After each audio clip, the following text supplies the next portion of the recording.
The workings of the human brain have fascinated scientists and psychologists for centuries. And if there was one brain I bet they'd love to take a look inside, I reckon it would be this guy. We know a lot about Mozart and his life, but I bet one thing you didn't know was that he loved playing pool. He was obsessed by it. He spent hours and hours in the public pool halls in Vienna, and amazingly, he would bring folders of sheet music with him and compose music in between shots. Part of the secret to Mozart's genius was an incredible ability to concentrate. He could sit down in the morning and be focused on his work in seconds. Even in the middle of a pool hall, nothing could break his concentration. And the result? He was one of the most prolific artists ever. He's credited with more than 600 different pieces of music, almost all of them timeless and original. And he did all of this before the age of 35, when he passed away from an unknown illness. What about you? When was the last time you could really concentrate like Mozart on something? That's a line the media loves to say about us, isn't it? They love to remind us our generation can't concentrate on anything for more than a few minutes, like if it's not in a 1-minute video or a list, then somehow we can't handle it. The problem, of course, is that this whole idea is a lie. Look at this. While millennial attention spans have supposedly been getting shorter, movies have been getting longer during our lifetime. Some of the most popular TV shows and podcasts today ask us to concentrate for at least an hour or more.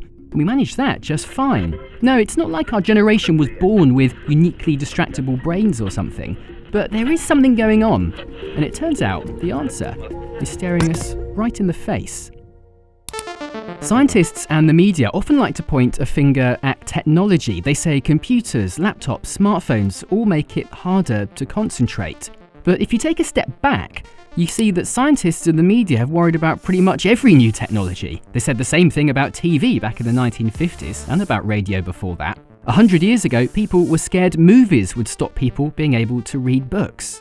And that's another thing people like to say about our generation too, isn't it? That we don't read books. Reading a book requires focus and concentration, and apparently we can't do that.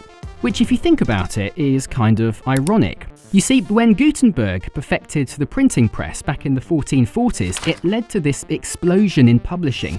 But most of it was low-rate journalism, propaganda, and of course, bucket loads and bucket loads of porn. Sound familiar? For a long time, people were really worried that books would ruin our ability to concentrate. The Renaissance thinker Erasmus complained about the swarms of new books, and the mathematician Leibniz worried books would bring on a return to barbarism.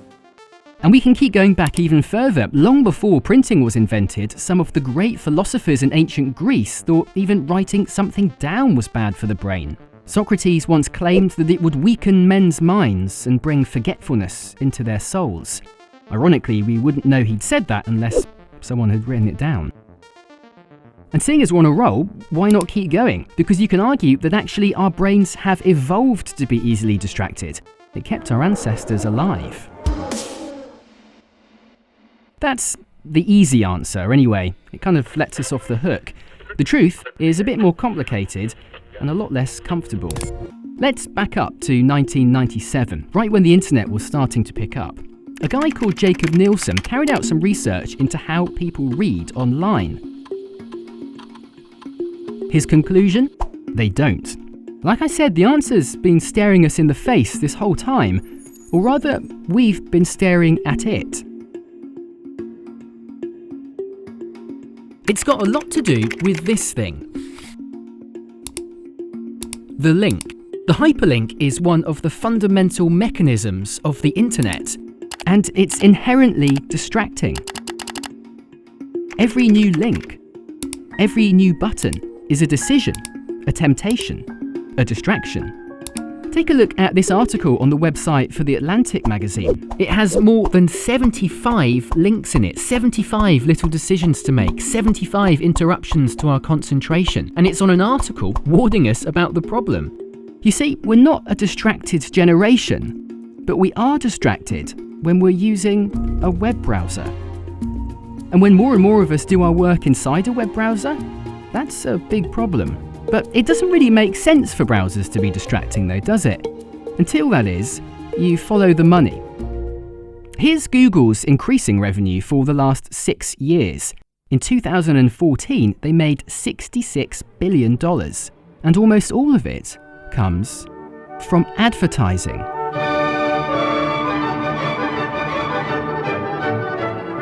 Think about it. If you spend 30 minutes browsing the web, it's a lot better for big internet companies if you scan 30 different web pages than if you spend that 30 minutes engaged and focused on just one. In his 2009 book, The Shallows, the technology writer Nicholas Carr says, Google is quite literally in the business of distraction. The more distracted we all are, the more profits these big companies make.